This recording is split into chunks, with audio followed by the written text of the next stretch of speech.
Assalamualaikum warahmatullahi wabarakatuh. Wilujeng enjing pamirsa tepang deui sareng sim kuring teh Saros Mayanti dina acara Warta Aktual.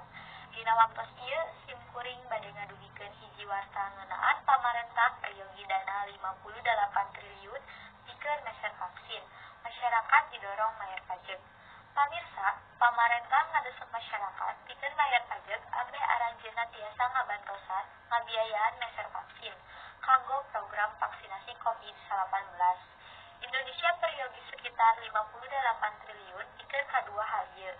Wakil Menteri Keuangan Suhasil Najara nyarios yen vaksin sareng vaksinasi ngabutuhkeun hampir 58 triliun pikeun nyelesaikeun vaksinasi kanggo 185 juta penduduk Indonesia. Suhasil ngaku yen kabutuhan dana ieu sanes sakedik, bukituna atas pajeg ti masyarakat atanapi wajib pajeg mangrupikeun salah sahiji sumber dana pikeun program vaksinasi.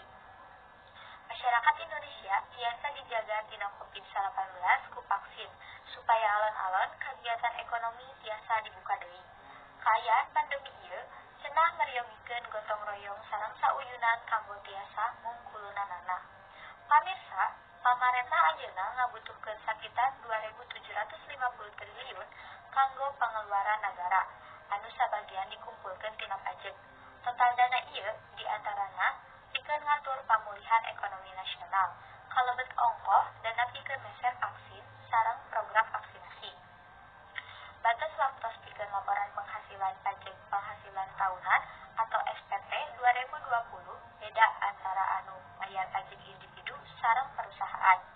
Pikeun anu mayar pajeg individu watesna dugi ka 31 Maret 2021, sedangkan pikeun wajib pajeg perusahaan wates eta aya dina akhir April 2021.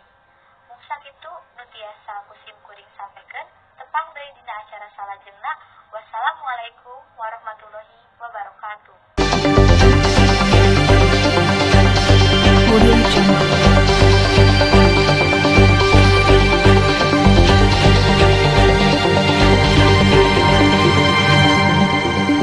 Audio Jungle.